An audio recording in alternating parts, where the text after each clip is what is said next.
E deixe-me fazer apenas alguns anúncios. No dia 10 de outubro, o Arautos do Rei, versão anos 70, estará de novo conosco aqui, numa mega programação da igreja, com um título realmente interessante.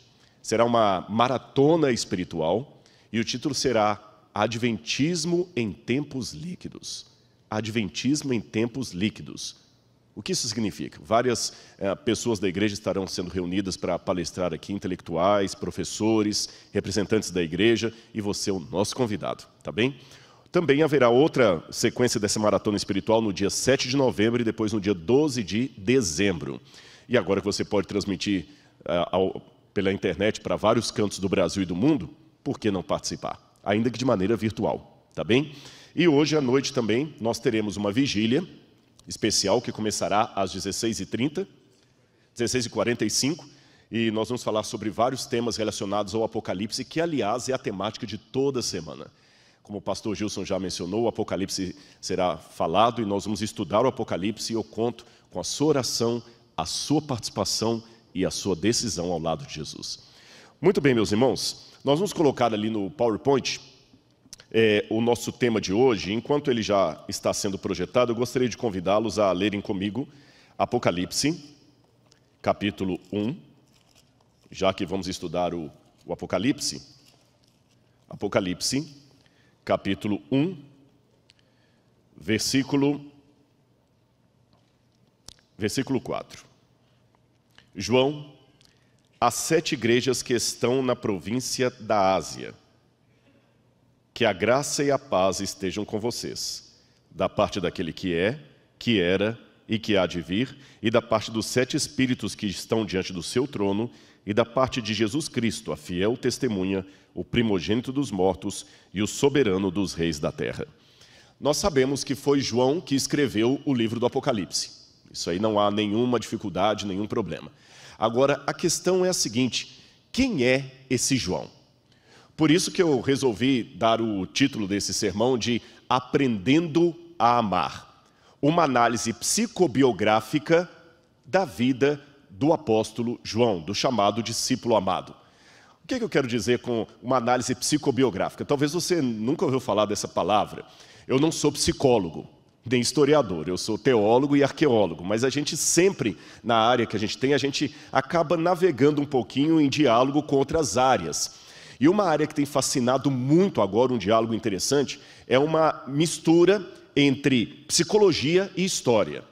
Como é que isso acontece? Bom, nós geralmente conversamos com os psicólogos, aqueles que analisam, que estudam o comportamento humano, e em conjunto com os psicólogos tentamos fazer uma análise psicológica de algum personagem do passado a partir daquilo que nós recuperamos dele ou dela. Ou seja, fazendo essa análise psicológica, nós temos uma psicobiografia, uma análise psicológica de alguém que não existe mais. E através da psicobiografia, a gente consegue entender várias coisas interessantes. Por exemplo, sabiam que Santos Dumont não suicidou simplesmente porque ele viu o avião sendo usado na guerra. Há um motivo psicológico maior.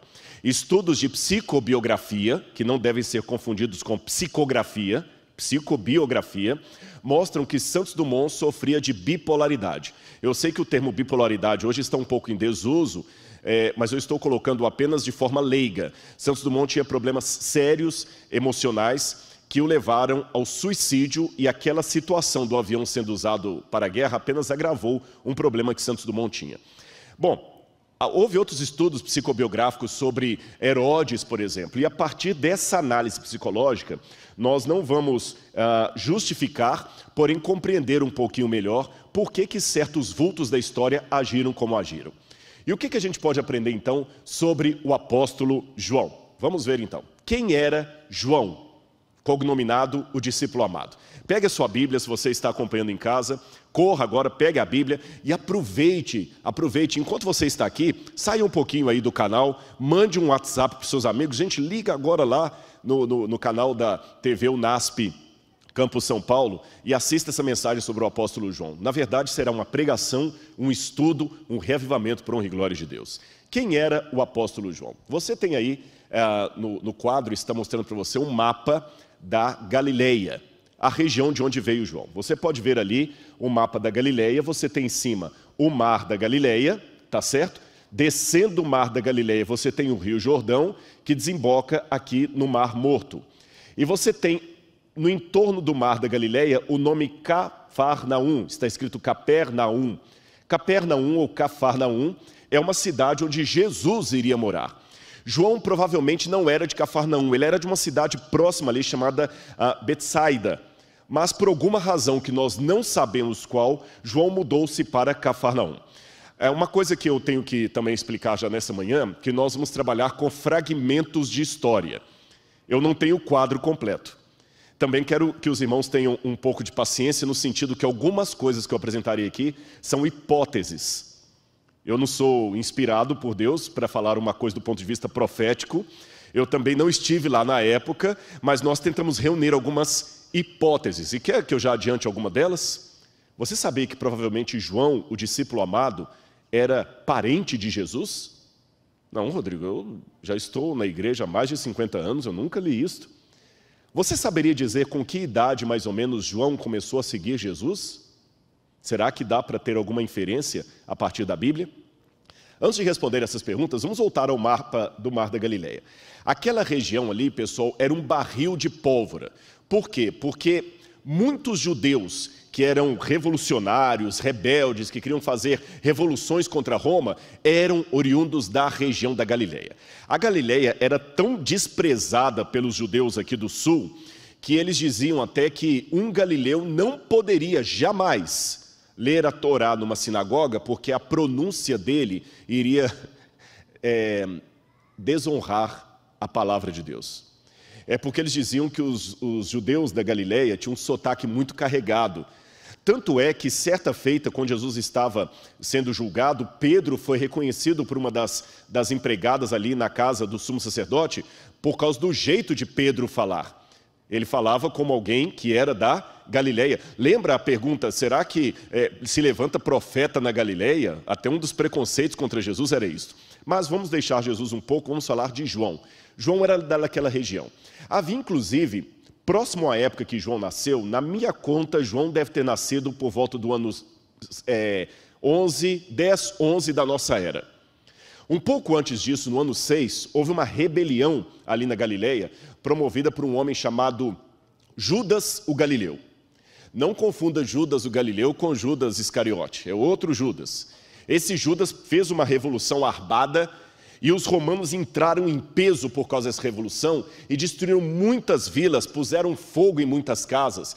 Esse quadro que vocês estão vendo aí é um quadro artístico, evidentemente, mas ele dá uma ideia de como seria uma vila da Galileia naquela época. Preste atenção nos detalhes do quadro. Os judeus aqui jogando pedra nos romanos, os romanos entrando como uma tropa de choque. Eles tinham ódio dos romanos.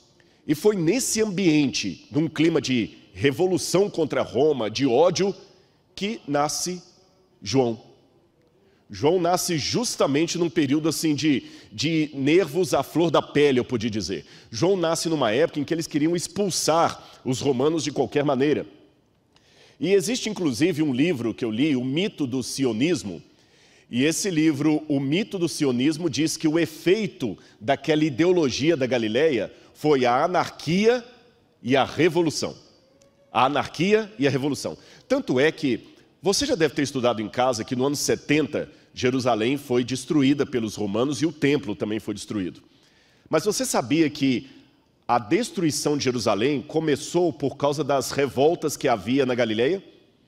Aqueles que levantaram a Segunda Guerra Judaica de 66 a 70 depois de Cristo, eles eram inspirados nos revolucionários da Galileia.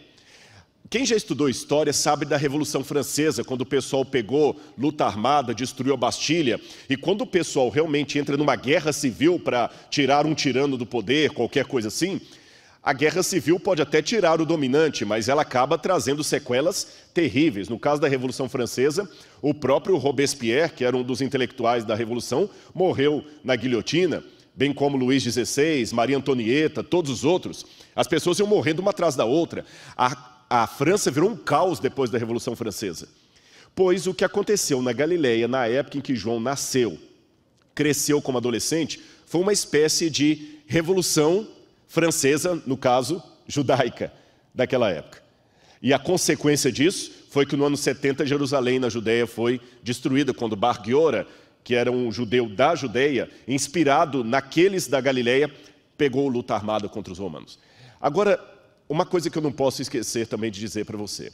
Muitos desses líderes que levantavam contra Roma ali, com ódio aos romanos e com gritos de ordem, se proclamavam Messias. Porque havia nos manuscritos do Mar Morto, para quem não sabe, eu vou colocar uma notinha de rodapé aqui, os manuscritos do Mar Morto são cópias da Bíblia e de livros também não bíblicos, que foram encontrados nas cavernas de Qumran, em Israel, na Judeia, no ano de 1947 e 48. São textos datados de até 270 anos antes de Cristo e que contam muito como era o judaísmo daquela época. Então a gente, lembra que eu falei de fragmentos de história? Eu tenho muitas coisas interessantes que eu pego desses textos aí. E esses textos afirmam que na virada do século 100 antes de Cristo, para começar a época depois de Cristo, ou era comum, como os judeus chamam, havia uma grande expectativa que as profecias de Daniel estavam se cumprindo e o Messias estava para chegar. Ou seja, eu tenho dados que as pessoas estudavam as profecias e sabiam que o Messias iria vir. Foi uma época de oportunismo. É nesse ambiente, nesse contexto, que João surge numa família judaica. E o nome dele, o que significa? Ali no quadro você tem o nome dele escrito na última linha ali, Yohanan em hebraico. Yohanan significa em hebraico, Deus é gracioso, ou Deus concede a graça. Deixe-me explicar para você um pouquinho como é que o nome era escolhido nos tempos bíblicos, para que você possa entender o quadro. Normalmente aqui no Brasil, na cultura ocidental, nós escolhemos nome porque é bonito, porque está na televisão. Tem um personagem de um filme aí. Quantos Roberto Carlos não tem no Brasil aí por causa do cantor Roberto Carlos? Né? Quantas Vanderleia não tem aí porque na época da Jovem Guarda era uma febre de colocar o nome de filho de Vanderleia. Então, hoje a gente coloca nome assim, ou às vezes quer homenagear o avô, o pai. Esse aqui eu conheço, por exemplo, Milton, Dr. Milton Afonso, e tem um neto chamado Milton. Então, quer dizer, quer homenagear o avô, então você coloca o nome do avô e assim por diante. Roberto Conrad, filho. Então, quer dizer, tem muito isso. Mas no tempo bíblico era diferente. Eles escolhiam o nome pelo significado. Porque o significado representava algo em relação ao caráter projetado daquela criança, representava algo relacionado ao nascimento dela, um desejo dos pais para ela. Por exemplo, na Bíblia, sempre que dá um nome de uma pessoa, eles colocam um significado. E lhe colocarás o nome de Jesus, porque ele salvará o seu povo dos seus pecados. Jesus, Yehoshua, em aramaico, significa o Senhor salva. Perceberam? Abraão, que muda o nome de Abrão para Abraão, pai de um grande povo. Aliás, até hoje, quando eu estou com beduínos no deserto e que eu falo o meu nome, Rodrigo, que para eles é um nome muito estranho, porque eles falam árabe, eles sempre me perguntam, Rodrigo, o que significa? E não saber o significado do seu nome é tão estranho como não saber o nome do seu pai e de sua mãe. Então aquele bebê recebeu o nome de Yohanan, Deus concede a graça. E que significado profundo para alguém que precisaria mesmo da graça de Cristo. Sabe por quê?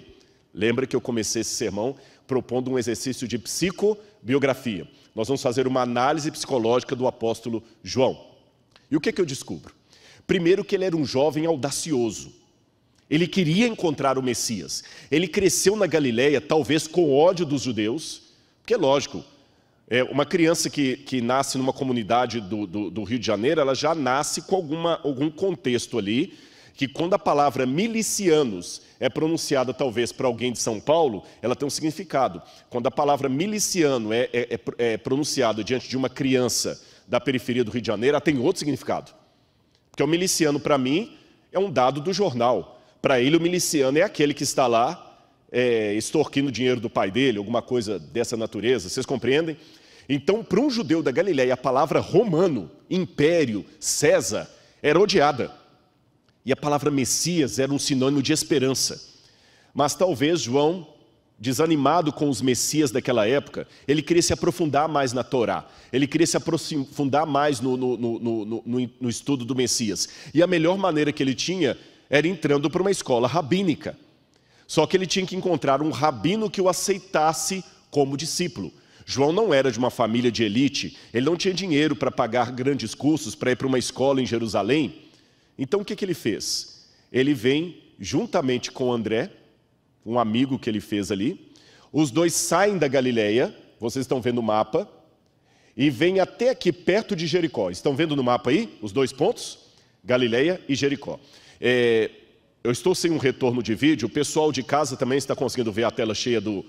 Ótimo. Então você em casa também preste atenção nos detalhes aí. Você tem um pininho mostrando lá Cafarnaum, de onde eles saíram, e eles desceram mais ou menos uns 180 quilômetros até perto de Jericó. Aí se você andar em Jericó para frente, você tem o val do Rio Jordão. Por que eles foram ali para o Rio Jordão? Ali estava batizando João Batista. E João Batista tinha a fama de ser profeta. E era um profeta que era ao mesmo tempo um rabi. E ele aceitava pessoas pobres seguindo. Era fácil ser discípulo dele. Então ele se tornou discípulo de João Batista. Só que um dia, João Batista anunciou: o Messias vai vir. O Messias vai vir. E ele estava esperando esse Messias. E de fato um dia o Messias veio e foi batizado por João Batista. Quando Jesus foi batizado por João Batista, no dia seguinte, Jesus passou e João Batista falou: olhem, o Cordeiro de Deus que tira o pecado do mundo, é a ele que vocês devem seguir. Ele e o seu colega, na mesma hora, foram seguir Jesus. E quando Jesus parou: o que vocês procuram? A gente quer saber onde é que o Senhor mora. E eles então se tornaram os primeiros discípulos do rabino Jesus. Qual seria a idade de João nessa época? Eu vou dizer para os irmãos que, na minha opinião, João deveria ter entre 15 e 20 anos. Rodrigo, de onde você tirou isso? Eu nunca li isso no Desejado de Todas as Nações, nem... De onde você tirou que João deveria ter essa idade? Lembra que eu pedi a licença à igreja para levantar algumas hipóteses aqui. Simples. João não poderia, na minha opinião, ter mais de 20 anos por um episódio muito curioso. Se você ler no Evangelho, você vai ver em Mateus capítulo 17, que certa vez Jesus teve que pagar o imposto do templo. Ele estava com os 12. Mas dos 12, quem pagou o imposto do templo? Jesus e Pedro. E você que está em casa, raciocine, por que pagou só por Jesus e Pedro? Lembre que eles perguntaram: escuta, o Senhor e seus discípulos não pagarão o imposto do templo? Jesus falou: Pedro, vai lá, pesque um peixe. Ele tirou as 2 moedinhas, Jesus falou: Pedro, pague por mim e por você. Por que será que Jesus não mandou pagar por todos os discípulos? Vamos abrir a Bíblia em Êxodo capítulo 30, versos 11 a 16. Êxodo capítulo 30, versos 11 a 16. E você que está em casa, acompanhe na sua Bíblia comigo aí. Êxodo 30, 11 a 16. Quando o imposto do templo foi estipulado por Moisés, aqui na minha Bíblia diz assim: o Senhor disse mais a Moisés: quando você fizer recenseamento dos filhos de Israel, cada um deles dará ao Senhor o resgate de si próprio quando você fizer a contagem, para que não haja entre eles praga nenhuma quando você fizer a contagem. Todo aquele que for incluído na lista dará isto: 6 gramas segundo o peso padrão do templo, do santuário, que é de 12 gramas. Esses 6 gramas são a oferta ao Senhor. Todo aquele que for incluído na lista de 20 anos para cima. Então, se Jesus pagou só por ele e por Pedro, o que é que eu posso deduzir? Que os demais tinham menos de 20 anos. A única exceção que eu abriria aqui seria para Levi e Mateus. Levi e Mateus talvez tivesse mais de 20 anos, mas ele era isento de pagar impostos porque era coletor de impostos. Então, João não tinha mais do que 20 anos quando ele seguiu Jesus. E por que eu coloco não menos de 15? Porque, de acordo com o Talmud, você tem o Pirkei Avot, que é a tradução dos pais. Lá diz assim: Judá ben Temá, aos 5 anos é atingido a idade para estudar Mikra, aos 10 anos a Mishnah, aos 13 para cumprir os mitzvot, que é o bar mitzvah, né, que é o filho do preceito, e aos 15 estudar o Talmud. Eu sei que isso é um pouco depois da época de Jesus, mas a gente deduz que na época de Cristo, a idade para o menino começar a estudar aos pés de um rabino era a partir dos 15 anos. Então, considerando que ele largou a Galileia procurando um rabino para estudá-lo, ele deveria ter mais ou menos os seus 15 anos, então entre 15 e 20 anos. Surpreendeu vocês? Porque em muitos filmes, a gente imagina o apóstolo João, todos os discípulos de Jesus com uma barba já assim, idosos, eram adolescentes que Jesus pegou. Olha quanta coisa pode ser feita pelos jovens. Olhem quantas coisas podem ser feitas pelos jovens. Percebeu? Agora, a juventude tem vantagens e desvantagens. Você sabe que um amigo meu dizia que o problema está nas pontas, né? Porque quando você começa, você às vezes está com muita empolgação, mas não tem experiência de vida. Às vezes lá na frente você tem experiência de vida, mas não tem aquela energia toda mais. E faltando a experiência de vida, o que acontece? O grande problema é que você às vezes vai ter o entusiasmo, mas por não ter a maturidade, vai acabar dando as mãos pelos pés. Querer resolver tudo na base da foice, e não é assim que a coisa funciona. E João, jovem, mas ele era muito afoito também. Se eu ler o que diz a Bíblia em Mateus capítulo 10, verso 2, lá fala o nome dos discípulos e diz assim: ora, o nome dos 12 apóstolos são estes: primeiro Simão, por sobrenome Pedro, e André, seu irmão. Tiago, filho de Zebedeu, e João, seu irmão. Se coloca desse jeito Tiago, filho de Zebedeu, e João, seu irmão, é que Tiago era mais velho. Porque na cultura da época, o nome do mais velho sempre vinha na dianteira. Então João era mais novo que Tiago. E a gente aprendeu alguma coisa. João tinha entre 15 e 20 anos quando seguiu Jesus. João tinha um irmão chamado Tiago. E como é que era o nome do pai dele? Zebedeu. Agora João tinha um caráter tão grande. Lembra que eu falei dessa questão do nome ter algo a ver com a pessoa? O nome da criança é Jacó, porque ele segurou o calcanhar do outro ali. Yaakov, em hebraico, significa aquele que segura o calcanhar do outro, que engana. Por isso que Jacó tinha esse nome. Quando ele mudou de vida, não podia mais chamar Jacó, teve que chamar Israel, e assim por diante. Jesus apelidou os dois irmãos, Boanerges, filhos do trovão. Ambiciosos desde o início, eles eram ambiciosos e explosivos. Teve uma certa situação em que uma vila samaritana não acolheu os discípulos. Eles disseram: Senhor, quer que a gente manda um raio descer para destruir? A gente pensa sempre em Pedro como sendo aquele irado, mas João não ficava atrás, irmãos. É porque a gente é muito pegado por esse discípulo amado. Ele falou tanto sobre o amor, a gente imagina um João muito doce, mas João era irado. João teve que domar a personalidade dele, o caráter dele na marra.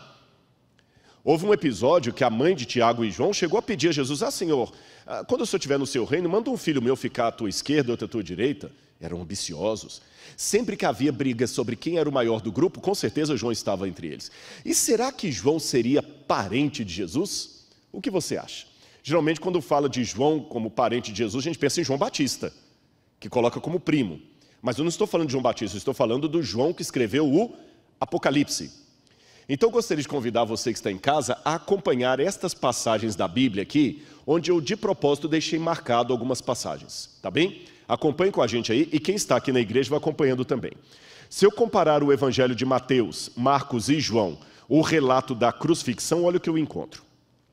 Entre elas, as mulheres que estavam ao pé da cruz estavam Maria Madalena, Maria, mãe de Tiago e de José, e a mulher de Zebedeu. Vamos ficar apenas com o relato de Mateus 27, 56.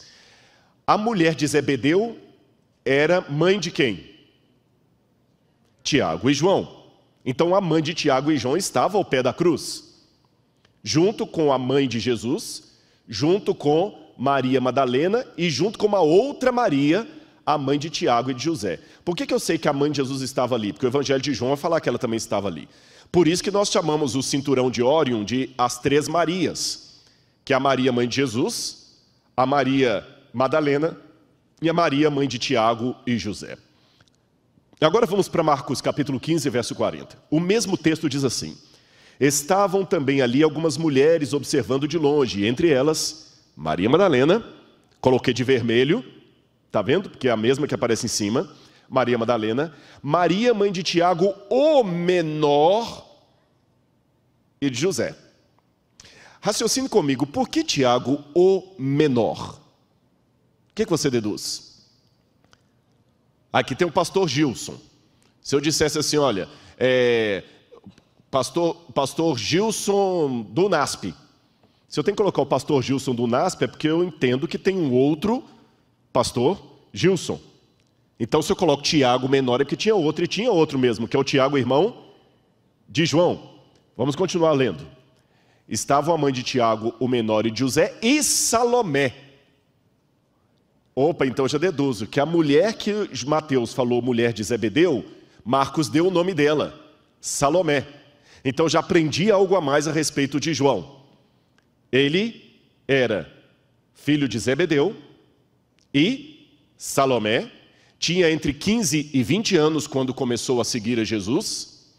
Ele também tinha um temperamento explosivo e a mãe dele estava ao pé da cruz. Agora, volte o seu olhar para a Bíblia e vamos ler o relato de João, o próprio João. Ele diz assim, João 19, 25. E junto à cruz estavam a mãe de Jesus, Maria, mulher de Clopas. Ora, essa Maria, mulher de Clopas, não pode ser mulher de Zebedeu, porque ela é mulher de Clopas. É a mãe de José e de Tiago, correto? Maria Madalena, tranquilo. E a irmã da mãe de Jesus, Salomé. Então, na minha humilde opinião, eu trabalho com a hipótese que Salomé era a mulher de Zebedeu, mãe de Tiago e João, irmã de Maria, mãe de Jesus. Isto faz de João primo, de primeiro grau.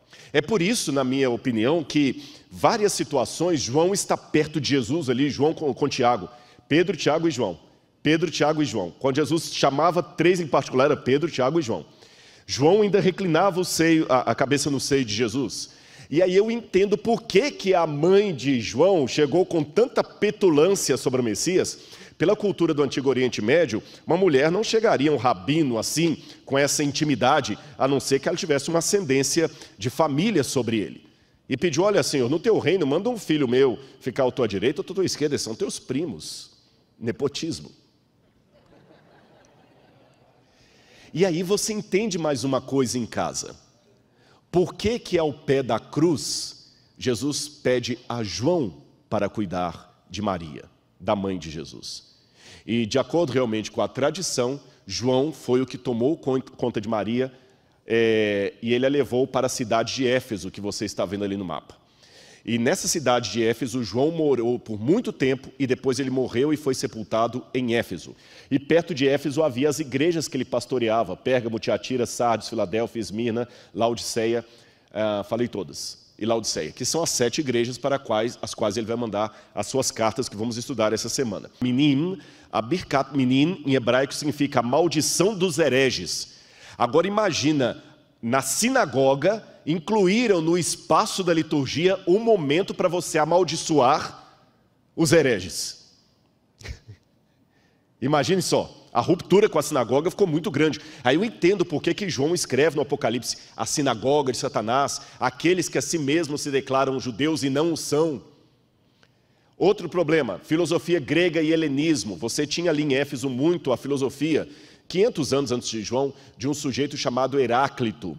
Heráclito falava muito do logos. Heráclito que dizia, não se pode cruzar 2 vezes o mesmo rio, tudo está em fluidez. E talvez por causa dessa situação que João, partindo do conhecido para o desconhecido, começa o evangelho dele falando do logos também, porque Heráclito falava do logos. Enachen rologos, kai rologos en proston theon, no princípio era o verbo, e o verbo estava com Deus. Bom, em quarto lugar, nós temos movimentos dissidentes do cristianismo, como o gnosticismo, que diziam que Jesus não se encarnou, e eram membros da igreja, atrapalhando a igreja, ensinando coisas que os apóstolos não ensinavam. E João era tido, esse já está velho, ele já está meio caduco, vamos adaptar o evangelho ao helenismo. Número 5, ex-seguidores de João Batista, que agora vinham para a igreja cristã. Como o próprio João também tinha sido seguidor de João Batista, quando João Batista morreu, os seguidores dele ficaram perdidos, e o lugar mais próximo que eles tinham era uma igreja cristã, pastoreada por alguém que também seguiu a João. Por isso que no Evangelho de João, de cara, a primeira coisa que ele faz é colocar o contraste entre João Batista e Jesus, para mostrar que João Batista não era Messias, João Batista não era em pé de igualdade com Jesus. E em último lugar, a perseguição da idolatria de Éfeso que eu falei com vocês. Agora eu quero mostrar para vocês outros problemas que o autor do Apocalipse tinha. Nós temos alguns relatos, como de Atenágoras, que nos revelam os boatos que corriam pelas ruas de Roma contra o cristianismo. Porque hoje é muito fácil, numa civilização ocidental cristã como a que nós vivemos, dizer, não, eu sou cristão. Às vezes até pensamos assim, alguém que não é cristão não é gente boa. E eu tenho que cuidar com isso, porque há muita gente boa que não é cristão. Tem muito budista que é gente boa, tem muito muçulmano que é gente boa. E a graça de Deus os está alcançando também, tá certo? Até que, como nós vamos ver no Apocalipse, o anticristo esteja dominando o mundo plenamente e o mundo esteja polarizado entre os que têm a marca da besta e os que não têm a marca da besta, até que esse dia chegue, nós não podemos arvorar teologicamente que apenas aqueles que concordam comigo estão ao lado de Deus. Porque hoje Deus tem filhos espalhados em todo o globo, em todas as religiões e até fora delas. Percebeu? Mas vamos voltar ao boato daquela época em que não era tão politicamente correto dizer eu sou cristão. Pelo contrário, o cristianismo era uma religião ilícita para Roma. Olha os boatos que eles falavam em Roma contra o cristianismo. Que eram clandestinos porque o seu reino era o céu e não Roma. Eles eram alienados porque não tinham pautas sociais, porque eles não tinham discursos de ordem. Que praticavam incesto. Porque como os irmãos se referiam uns aos outros chamando de irmão e irmã, saiu o boato, a fofoca, que eles tinham incesto, relação incestuosa, porque até o marido chamava a esposa de irmã. Outro boato, que eram canibais. Esse ataque surgiu por causa da Santa Ceia, porque eles diziam na ceia que eles comiam do corpo e do sangue de Cristo, então que praticavam canibalismo. Que eram infanticidas. Nós não temos muita origem desse boato, mas falavam que os cristãos sacrificavam crianças em culto para representar a Cristo. Que os cristãos eram perigosos porque eram discretos. E, finalmente, que os cristãos eram ateus, porque eles não aceitavam os deuses de Roma. Esta aqui era a principal divindade de Éfeso, a deusa Diana ou Deméter. A Deméter ou Diana, Ártemis. Perdão o ato falho aqui, não é Deméter, esqueçam Deméter. Deméter era a deusa dos cereais, tanto é que em latim chamavam de Ceres, a mãe de Persépolis. Eu confundi totalmente de Persépolis. Aqui eu estou falando de Diana dos Efésios, tá bem? Essa imagem foi encontrada embaixo dos escombros do antigo templo de Deméter, ou de Diana.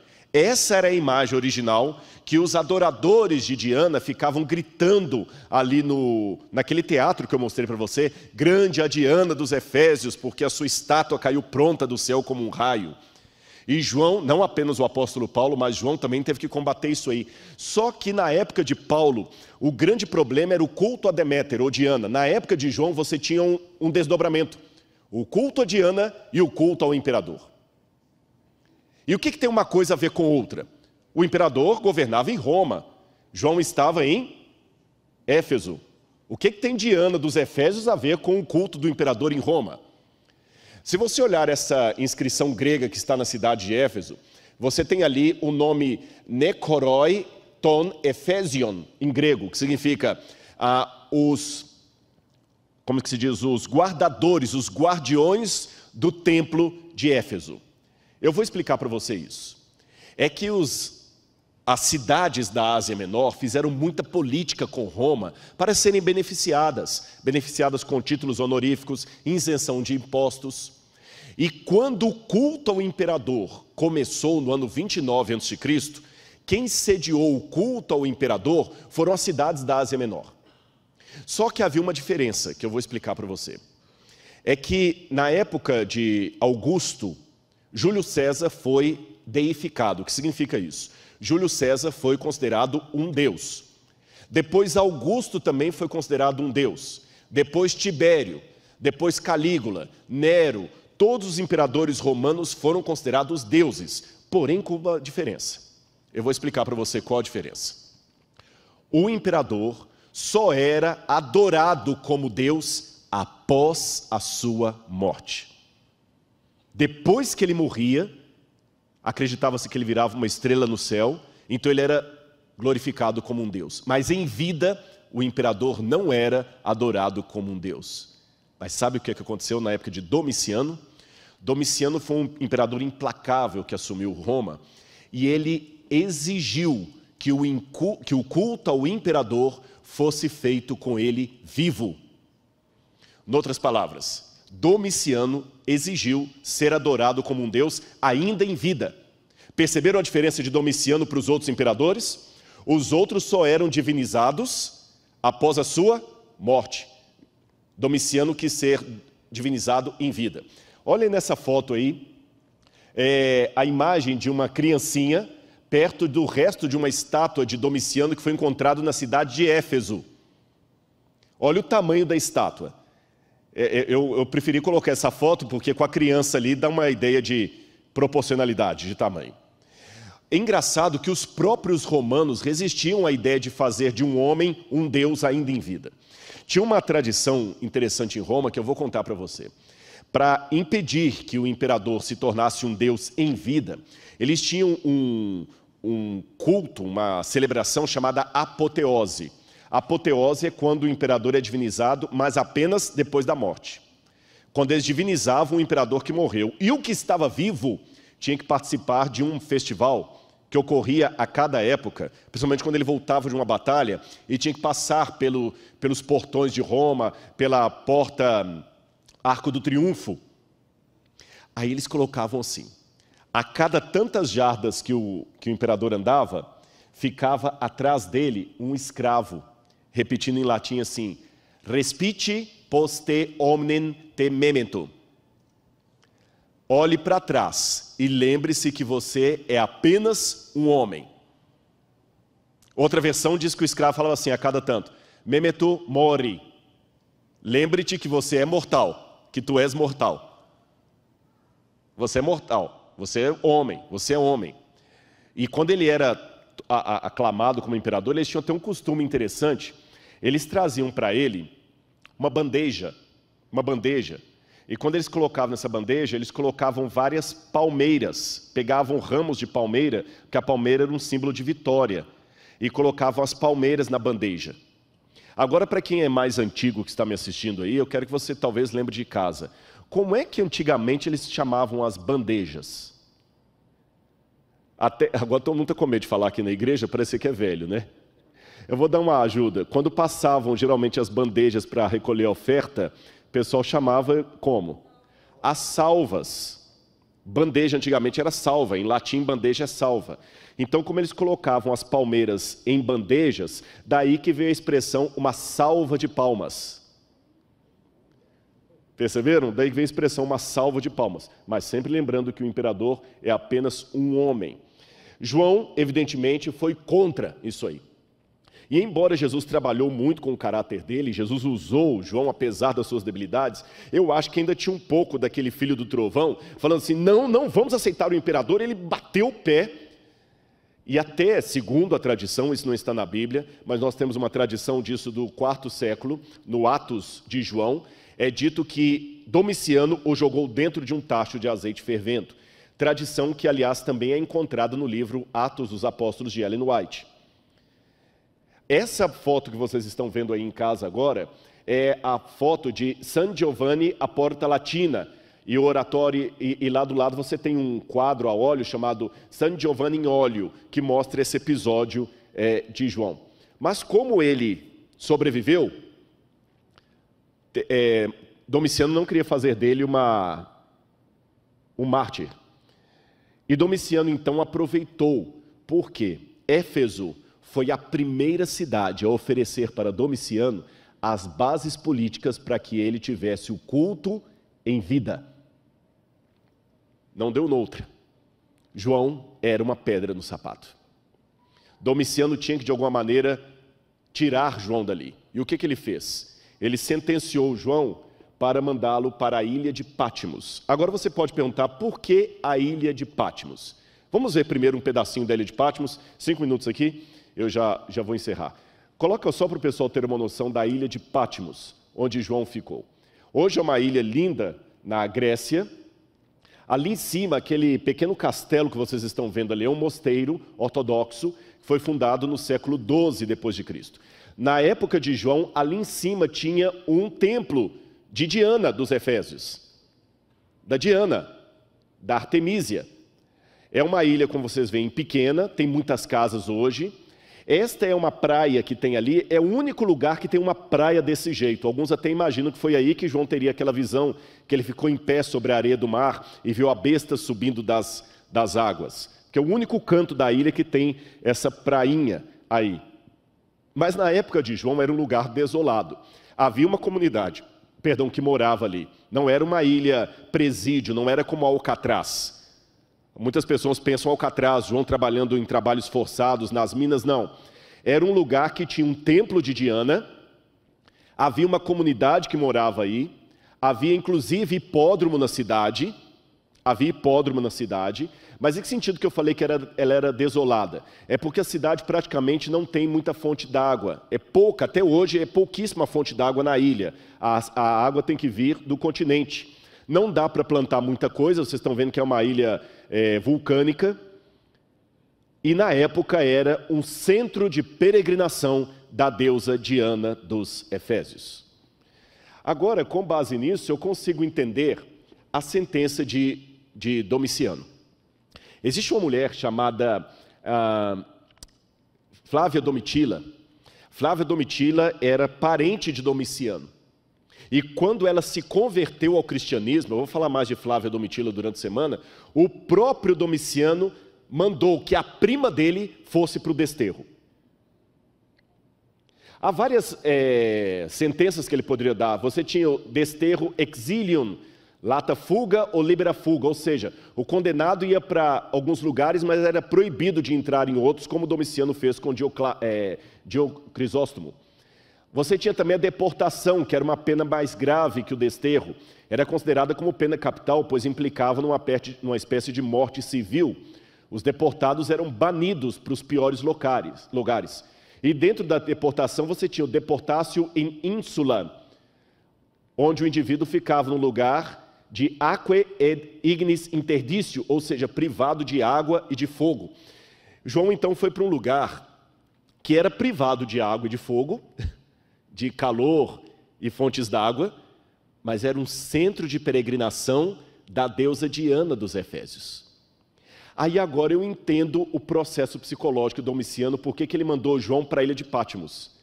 Eu disse para vocês que João, em Éfeso, levantou-se contra a idolatria e o culto ao imperador. Então o que o imperador fez? O mandou como prisioneiro para o lugar onde Diana era adorada, para quebrar a influência dele, para matá-lo psicologicamente. E foi assim que João foi para a ilha de Pátimos. Qual a relação de Pátimos com a Diana dos Efésios? É que a lenda da mitologia grega conta que Diana, quando ela foi para uma região chamada Látmos, a montanha de Látmos, porque ela estava sendo perseguida, ela vinha de Látmos para o continente.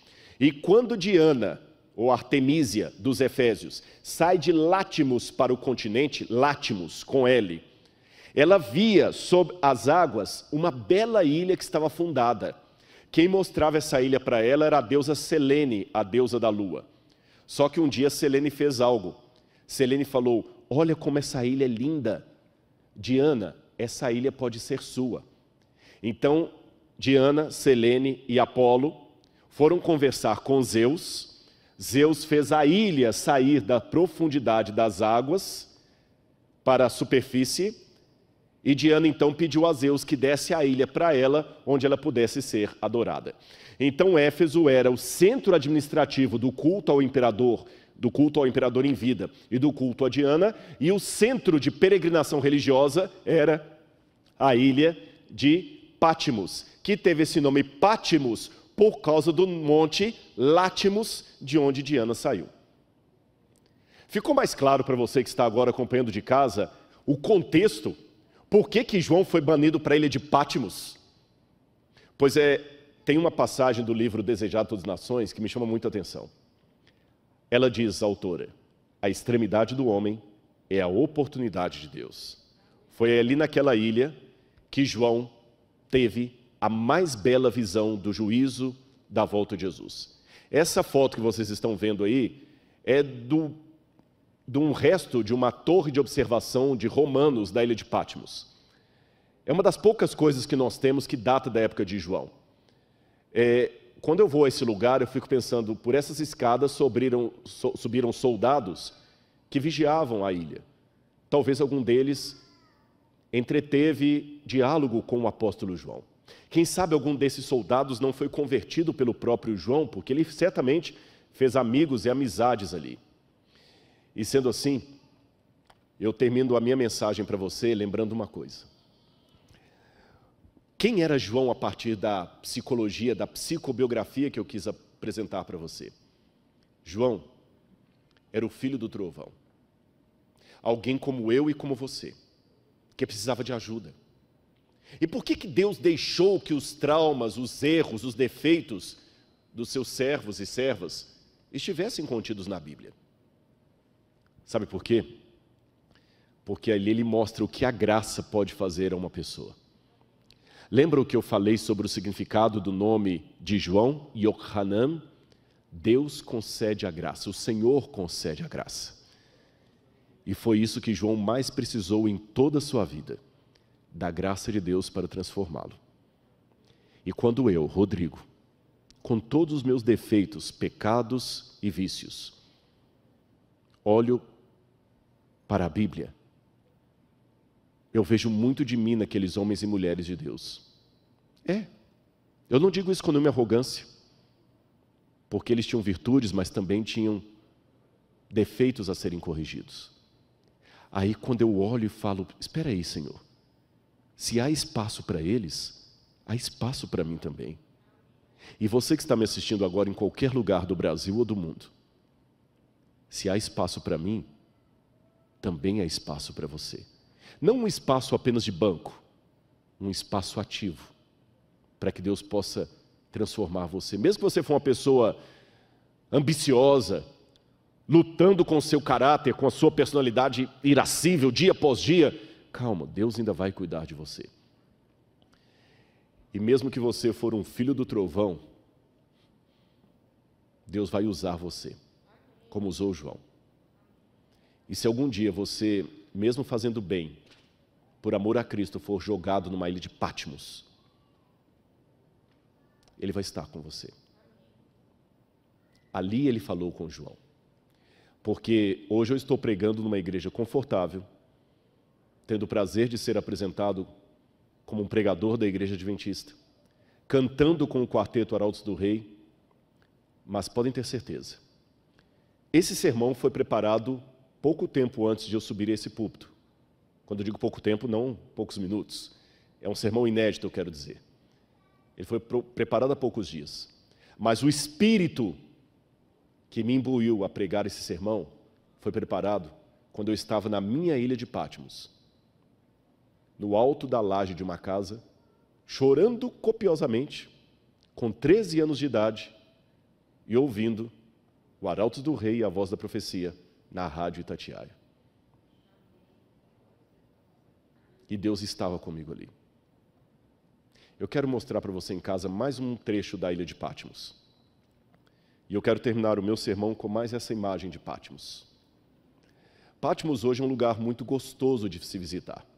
Pode colocar o play. Patmos tem um mar lindo. E eu confesso para vocês que quando eu vou a Patmos é difícil, por um lado, imaginar a angústia de João ali. Que é um mar tão bonito. Mas olha como o símbolo pode variar de pessoa para pessoa.